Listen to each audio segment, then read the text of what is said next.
When Philip Seymour Hoffman got his own people in the apartment building said he was after his wife. But she didn't say anything. Things were not as bad as they seemed. Thanks, it got worse during Philip Seymour Hoffman's 22 years as an actor were all too short.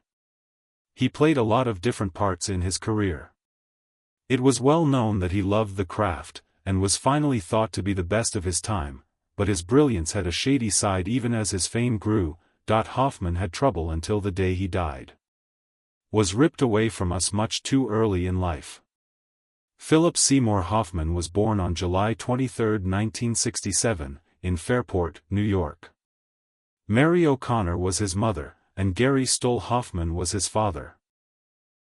I'm one of 4 kids, but that didn't stop his mom from getting a degree and becoming a judge in family court. Her commitment to her job clearly rubbed. Slept with her son while he was being baptized, and the Hoffman was never a member of the Catholic order. Person who seemed religious later in life. He didn't have great parents who want to raise their children inside that limit. Not that the father had a lot to say in his children's lives. His parents split up when he was 9, and his mother was his brother's main caretaker. Philip Hoffman had his when he was 12 years old. First time seeing the arts, he saw a play of All My Sons, by Arthur Miller. Saw 2 more plays after that, which starred a young Robert Downey Jr. His mother encouraged his love of the arts, pushed his interests, and she took him to a lot of shows to make sure he was able to take part in what he liked. She couldn't have known how high he would go or how low he would go. Sink. During his childhood, Hoffman loved sports, especially baseball, and he might have had a wrestling different longer life, but at 14 it all crashed down, hurting my neck badly. His time playing sports was over.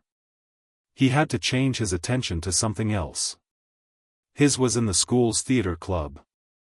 Back with the help of his mother, he signed. Hoffman got up and never looked back. Graduated from the Tisch School of the Arts at NYU in 1989. She got a degree in acting from the. It looked like this was the start of something great. His acting was a following, and he had some extra work to help him outwardly. The jobs where it was tough to keep, and the performing parts were hard to find. Things got bad after that. In turn, Hoffman took his first steps into when he first got hooked on drugs. Gave in to hard partying, which is having something to say about the New York party scene at that time. Drinking was just the huge chunk of ice, and a lot of drug experience would help. Deeper and faster than he thought. Hoffman did everything he could, and he drank whatever interested him. A lot and used without a prescription. Regularly used drugs, but when he turned 22, something changed, and he became scared. He knew this wasn't what he wanted. His life. Something would happen if he didn't stop now. Bad things would happen to him when he was 22. Hoffman chose to do something that changed the next 20 years of his life. He went to rehab for this. Knowledge is what made his playing dreams possible really start, and for Philip's playing skills to thrive after sobriety. But his future wife Mimi O'Donnell said that the fact that he was clean didn't mean that the addiction was gone, as this could not be more true, as we shall see. Hoffman's first movie role was in Law and Order. Look at me, do you hear? I want you to hear me, what he said. And the next year he was in a movie for the first time. That's when he added Seymour to his stage name to try to avoid being mixed up with another star. These two putting on shows set him up for one special chance. Next, Hoffman got a part in Martin, who directed Breast Scent of a Woman in 1992. He did 5 shows with Al Pacino.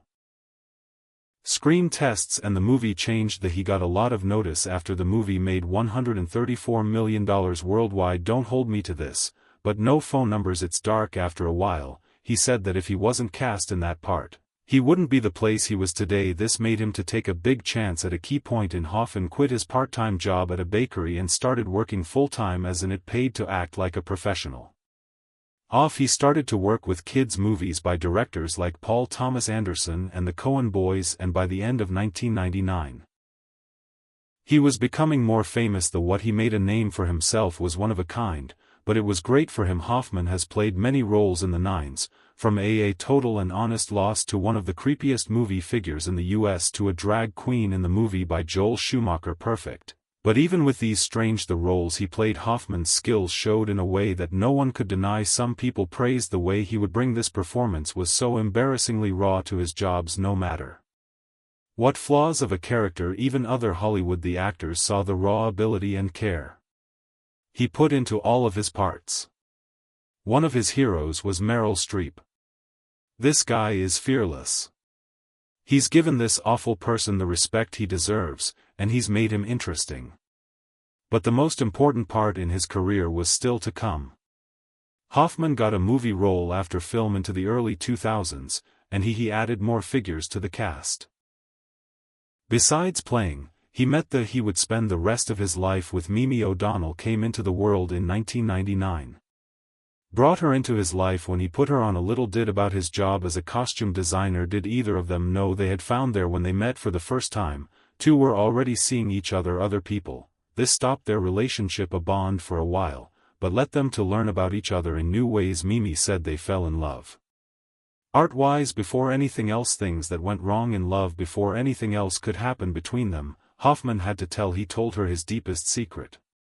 He had been clean for about 10 years before they met Mimi, but when they began dating in 2001, he saw that they were an item going to last. He told them about his past, or telling about his experience, which she told him he was being honest about his past and dealt with it in getting the attention it earned. But luckily this shadow from his past looked just like that, a shadow. Hoffman got the lead role part in the 2005 movie Capote, which is about Truman Capote, a controversial author, and his book Cold Blood, which was written in 1965 for a man who seemed to have everything that shows an oddball. It was new to write as an American author, and one he was really excited to take on. Hoffman, as he had in other parts, completely got into the character. The way Hoffman did things cost him over 4 months getting ready for the movie. He very carefully looked at Truman, all of Capote's habits and ways of doing things, his little quirks about the part. He said, for the part, I had to be a little not balanced, which was not a good thing. For my mental health also, there was another level of pain he dealt with. Hoffman changed his body to fit the heights of Trim and Capote for the part. He even lost weight, but that was not as good as throwing his speech loud enough to sound like the well-known tones of the writer. Feel like you're throwing up. Do you think I took this job to despite you? He didn't take it easy. He said he had to stay in between takes person all day, or else he would give his body a chance to leave him. How much the actor cared about the roles he played so well, it was his take on every single part. And about the strange author, he said he felt that he needed to show the life and the different parts of Truman's life through the work he put into being polite and exactly showing what the author primed him for the award season. His work was all worth it. After Capote came out in 2005, Hoffman won the Best Actor Oscar. He won his first Oscar for the role. The first award he'd won for a star role in a movie. Like many of his other, there were awards for either Best Supporting Actor or for plays on stage. Still, the young man named Philip Seymour Hoffman was not enough rocks to climb, but he was only interested in work. 2006, in which people asked him why he played parts with such obviously bad traits, he said, I didn't go looking for bad things I did, I went looking for people who are having a hard time to take on. That's what interests me.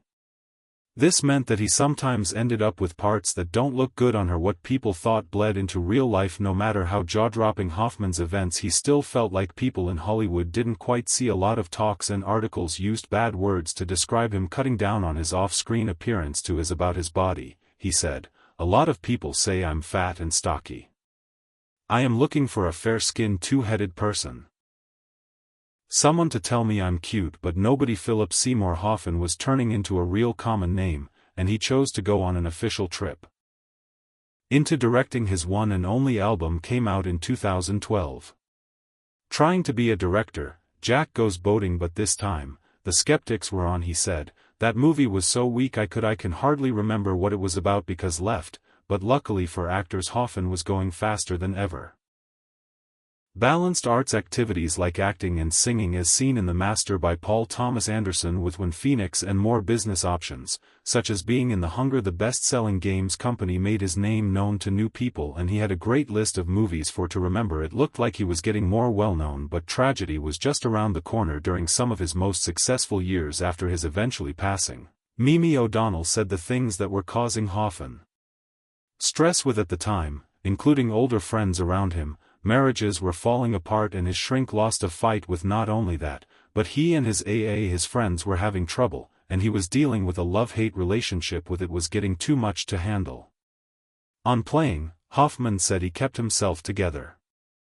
Strict rules in 2012, he said, that the job isn't hard, doing it well is. It was hard. He also said that the having the desire to act is simple, but being oh my goodness, that's so painful. He kept going back and forth between love and dislike. Acting was something people in his life, which included an famous writer John Lahr and Hoffman worked together to make the movie. Of A Most Wanted Man they paid enough time to read together for John. John talked about Hoffman and how hard he works. It hurt and tired me to work, and most likely what undid him in the end that he couldn't handle how bright the world was. There were more and more outside forces at work. As Hoffman, Mimi told Hoffman that asked her what she thought about him drinking once more. What she later said was a red flag and what he would have done afterward, a drink or two a week for a while, yet he didn't seem to be affected by it. He seemed to be in charge of his urges. Until something worse sucked him back down in 2012, the shades of his addictions from the past had fully shown their heads up once more for a whole year. Grew addicted on prescription drug substances other than drinking. This brought back all of his bad habits, everything he thought he'd 23 years ago, floods left behind back then. Hoffman was hard to guess. Choppy. He even began to fall asleep during talks for work promoting the Get Better at film at the Venice Film Festival. Next, early in 2013 he turned to an even after using it for a week, a harmful drug, the tough drug. Hoffman admitted to himself for 10 days at a cleansing center in an effort to stop the habit of coming back in its tracks, but his first attempt to regain control didn't work. Once he went out of the building, he and Mimi agreed he would move to a different place close by their family home. This was done so he didn't put their kids in danger nor make them listen to the details of his habits, but that meant he was on her own. Mimi remembered that she was very worried, and she was right to be. There were rumors about their different place to live. Some thought things were going well between Hoffman and Mimi. The Rocks, and some said they broke up in 2013, but Mimi said after the fact that she and Philip were fully committed to their relationship. But even when he was high on drugs, Mimi helped him and stood by his side. Mimi remembers as best she can letting him know that his return to it would be the end of drug abuse. She told him, every day was full of I worried every night when he went out. I thought, will I see him again? You may not have been in a shaky relationship. But Hoffman was definitely going through a rough time. Her fears only went up when Hoffman took a drop in prices. Hoffman sold prescription medicines for the same ones he took without a prescription. Fought the first time he was deeply into his problems. He tried very hard in order to control his wants, even going so far as to go back to rehab. Only used the risky over-the-counter medicine drugs for about a week before seeing that he needed the serious help. He went back to rehab. His best friend Shalom as Oslander said, Hoffman's time in it was worse than expected at the site. Shalom says that a nearby patient in the recovery center had having bad motives up until now. Hoffman had spent his time getting better, a secret from nosy people. This patient, they invaded his privacy when they is said to have taken several videos of the actor in secret while the group was in therapy. Then Shalom said that they sold the videos to a news website. It is said that the A news site used the tapes to threaten to shut down Hoffman into letting them provide and talk to him if he didn't agree. They would let the private information out. He had trouble with addiction to the public. Philip didn't want what he did to be seen by his 3 kids, so he went along with the chat. Those last few months were starting to wear her down. Hoffman got out of rehab sometime in late 2013. He looked like he was getting better. He left the building after finishing a detox of all the drugs and is leaving him with almost nothing to work with. Slate to get sober again. He even thanked a great group of friends and family for being there for me during this. It was better than the last time we tried, but there was still a long way to go. He could leave this behind. Shalom saw Hoffman on the set and knew it was him.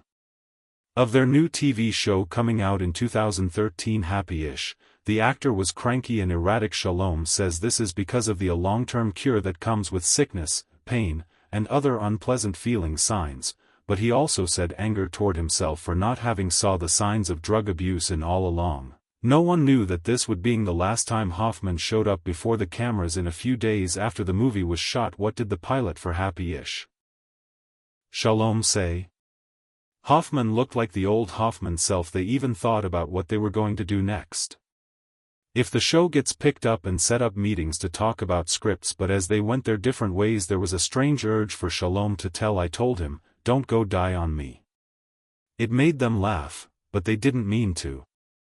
I know Shalom's words hit home with sign of things to come. Around the same time Mimi, Hoffman's partner, saw that he was putting himself away while he worked on the He mocked Jay in Part 2 of the Hunger Games.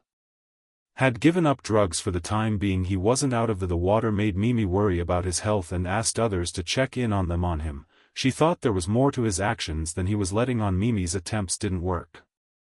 He used it again, but this time his fight with addiction ended very quickly. After just a few days, Mimi lost her life and the father of her children to this terrible disease. Though she thought it would come from the first day he used again, she was still very upset and heartbroken over this shocking death of Hoffman's friend. The writer David Bartz played the last part. During this terrible time of pain, he went by visit Philip at his New York City home room, but they didn't answer. David went in and saw that Philip was dead. On February 2, 2014, in the bathroom. This loss was terrible for Mimi and their little kids. Even if Mimi saw them, it hit with the same force as before. She says that her kids helped with it. Her deal with her sadness, which made her get them all out of bed and make sure they stay living. When they needed help the most. The time Hoffman and Mimi spent together was 15 years at the time of his death. While many people around the star had said that Hoffman's dependence was under control, officials found a lot of non-prescription drugs in both of his cats. Said in his room and in his body about the thing I saw him do last week, and he was clean and sober again. I thought this part was over. Philip Seymour's sad death. As an actor, Hoffman was an actor who was known for his wide range. He is known for being honest. Hoffman was only 46 years old. About to finish shooting his part for Part 2 of The Hunger Games, mocking Jay. In the meantime, take it easy. But he lost his fight with drugs. Before he could finish 2 final scenes, the makers of the movie changed the scene for other figures to step in and take their place. The writing was changed because he wasn't there. His death was terrible for both of them. Cast, crew, and more. Many people who claim to have lived in his neighborhood feel the effects of Hoffman's death. A friend told the actor, "You see what I mean, in coffee shops with his kids. Is really sad because it's so sweet." It wasn't just people who lived close to him. Those who were hurt by this loss. His hometown of Fairport, New York, showed a Hoffman figure in 2022. It was made by the Scottish artist David A. Anand and asked James Declan Tobin to make of a movie. Who had become friends with Hoffman's mom at the 2015. Hoffman's mother went to the Sundance Film Festival. She said nice things about the piece of art, and it was a beautiful tribute to her son. Drug abuse was always a part of Hoffman's life, and what he learned from it almost certainly shaped many of his jobs as well. Because he wasn't afraid to face people who had to deal with the same things he did. But the thing about addiction is that it only takes just one mistake can send someone back right away. How hard things were for them. This is what did Philip Seymour Hoffman do. If you are having trouble with addiction, or those who know someone who should get help, you can get help from lots of places. Hoffman's terrible fight with a material is not a rare one, but it's important to get those people help. Having the same problems.